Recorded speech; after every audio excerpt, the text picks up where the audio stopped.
ఎగిరే మాయా రంగు సింహం, గర్భవతి పులి, దుష్ట డేగ. అకస్మాత్తుగా ఒక పెద్ద నీడ తిరుగుతూ ఉంటుంది. ఒక దుష్ట డేగ అడవిపై తిరుగుతూ ఉంటుంది. డేగ ఎప్పటినుంచో క్షుద్ర పూజలు చేస్తూ ఉంటుంది.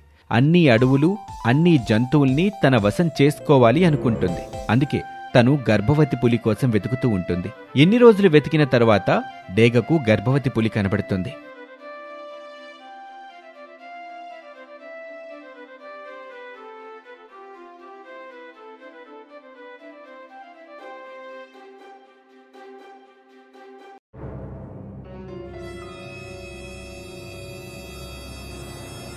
పులి దృష్టి ఆకాశంలో ఎగిరే డేగపై పడుతుంది. ఈ డేగ నన్ను, నా బిడ్డని చంపడానికి వస్తుంది. నేను ఏదో ఒకటి చెయ్యాలి. కాని నేను చాలా బలహీనంగా ఉన్నాను, పరిగెత్తలేనే. మరోవైపు డేగ పులిని వేటాడేందుకు కింది వైపుకు దూసుకు వెళ్లటానికి సిద్ధమవుతుంది. అదే సమయంలో ఆకాశంలో మిలమిలా మెరుస్తూ ఒక కాంతి వస్తుంది. ఆ కాంతిలో ఒక రంగు సింహం యోధుడు ప్రత్యక్షమవుతాడు. అతను గర్జిస్తూ కిందకి దిగుతూ డేగతో ఇలా అంటాడు, ఆగు, నువ్వు ఈ పులిని వేటాడడానికి వీల్లేదు. నేను ఇక్కడికి ఆమెను కాపాడ్డానికే వచ్చాను. సింహం మాటలు విని డేగ నవ్వుతూ, నువ్వు ఒక సాధారణ సింహానివి. నాతో గెలవాలని కలలో కూడా ఊహించొద్దు. నీ ఆలోచన తప్పు. నేనేమీ సాధారణ సింహాన్ని కాదు. నేనొక యోధుణ్ణి. ఇక్కడ ఉన్న ప్రతి జంతువు రక్షణ కొరకు నేను ప్రతిజ్ఞ తీసుకున్నాను. వీళ్ళందరినీ కాపాడమే నా ధ్యేయం. డేగ తన దుష్టశక్తులతో సింహంపై దాడి చేస్తుంది. చాలా సులువుగా ఆ దాడిని కూడా ఎదుర్కొంటాడు.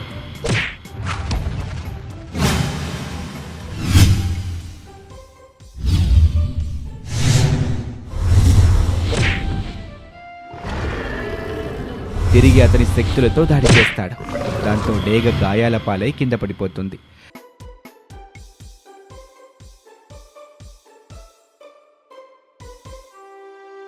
నువ్వు నా ప్రాణాలు, నా బిడ్డల ప్రాణాలు కాపాడావు.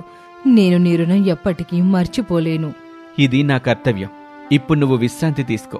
నీ పిల్లలు సురక్షితం. నేనున్నంత వరకు నీకు ఈ అడవిలోని ఎవరికీ ఎలాంటి ఇబ్బంది రాదు.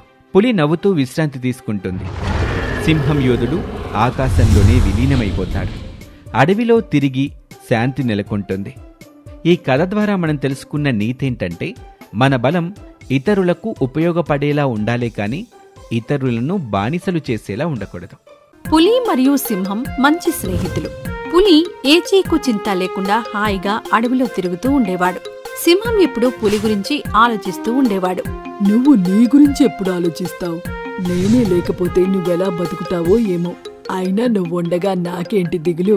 ఇలా వాళ్ళిద్దరూ ఆనందంగా జీవనం సాగిస్తూ ఉంటారు. ఒకరోజు పులి ఒంటరిగా అడవిలో తిరుగుతుండగా ఒక తోడేలు అతనిపై దాడి చేసి అతని చంపి అక్కడి నుండి పారిపోతాడు. పులి చావడంతో సింహం చాలా బాధపడతాడు. మిత్రమా, నీ చావుకు ప్రతీకారం తప్పకుండా తీర్చుకుంటాను. సింహం తోడేలును వెతుక్కుంటూ వెళ్తాడు. తోడేలు విశ్రాంతి తీసుకుంటూ ఉంటాడు. ఎవరక్కడా? నీ చావు. ఇలా అని సింహం తోడేలుపై దాడి చేసి అతన్ని చంపేస్తాడు. ఇలా సింహం అతని మిత్రుని చావుకు ప్రతీకారం తీర్చుకుంటాడు. ఈ కథ మీద మీ అభిప్రాయాన్ని కామెంట్ రూపంలో చెప్పండి. మా ఛానల్ని సబ్స్క్రైబ్ చేసుకోవటం మర్చిపోకండి. మీ స్నేహితులతో కూడా మా స్టోరీని పంచుకోండి. మరొక స్టోరీతో మళ్ళీ కలుద్దాం. అంతవరకు సెలవు. నమస్తే. సింహం యొక్క రాజకిరీటం. ఒక అందమైన అడవి. ఆ అడవికి రాజైన సింహం ఇంట్లో ఒక బిడ్డ జన్మిస్తాడు. సింహం, అతని భార్య తమ బిడ్డను చూసి ఎంతో సంతోషిస్తారు. వాళ్ళు తమ కొడుకు పేరు సింబా అని పెడతారు. సింహం ఎంతో బలవంతుడు, అలాగే న్యాయాన్ని ఇష్టపడే రాజు. సింహం రాజ్యంలో జంతువులన్నీ ఎంతో ఆనందంగా ఉంటాయి. కానీ అదే అడవిలో ఉండే గబ్బర్ అనే నల్లసింహానికి రాజు అంటే అసలిష్టం లేదు. అతను రాజుని ఎంతగానో ద్వేషించుకునేవాడు. ఎందుకంటే అతను ఆ అడవికి రాజయ్యి ఆ అడవిపై రాజ్యం చెయ్యాలి అనుకుంటాడు. ఒకరోజు గబ్బర్ సింహం దగ్గరకు వెళ్ళి ఇలా అంటాడు, ధన్యవాదాలు, మీకు కొడుకు పుట్టాడు. మహారాజా, నాక్కూడా కొడుకు పుట్టాడు. మీరు మా ఇంటికొచ్చి నా కొడుక్కి నామకరణం చేసి వాడిని ఆశీర్వదిస్తే నేను ఎంతగానో ఆనందిస్తాను. అరే గబ్బర్, నీక్కూడా ధన్యవాదాలు. పద, మనం ఇప్పుడే వెళ్ళి నీ కొడుక్కి నామకరణం చేద్దాం. గబ్బర్ సింహాన్ని మాయ చేసి అతని గుహ దగ్గరకు తీసుకువెళ్తాడు. అరే గబ్బర్, ఏడి నీ కొడుకు?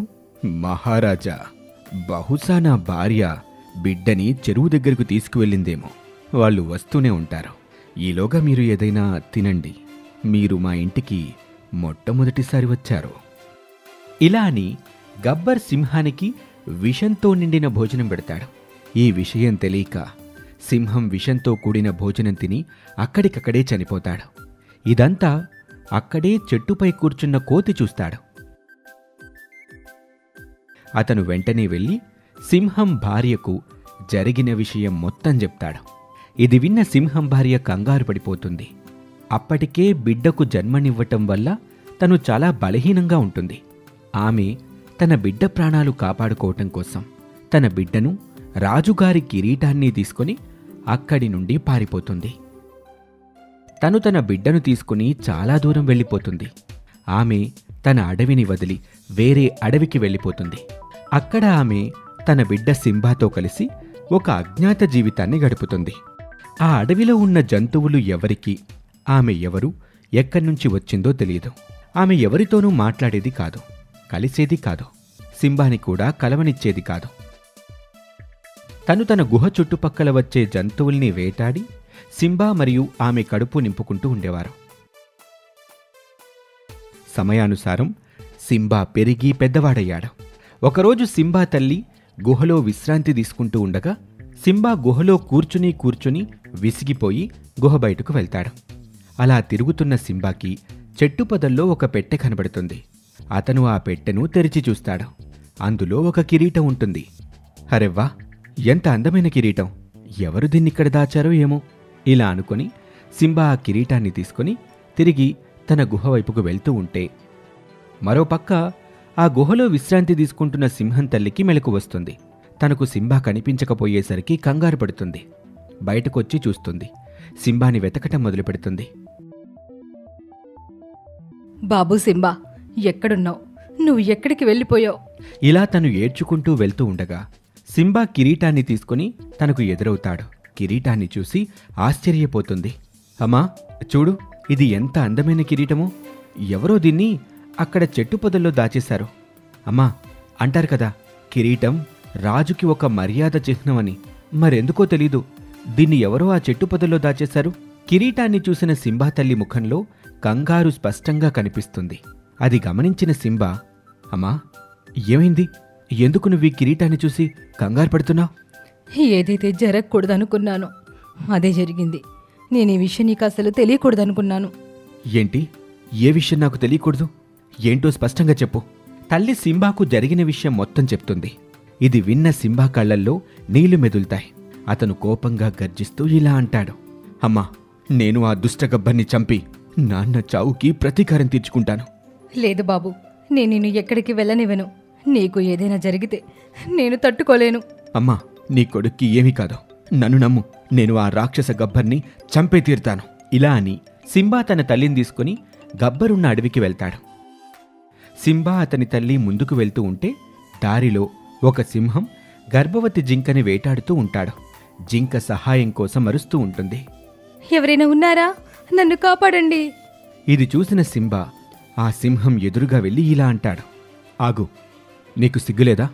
ఒక సింహం అయి ఉండి గర్భవతిని వేటాడుతున్నావు? అరే, నువ్వెవరివి నన్ను ఆపటానికి? నీకు తెలుసా నేనెవర్నో? ఈ అడవికి రాజైన గబ్బర్ కొడుకు రఘుని. నేను ఎవరిని వేటాడాలనుకుంటే వారిని వేటాడగలను. ఇక ఇది విన్న సింబాకి చాలా కోపమొస్తుంది.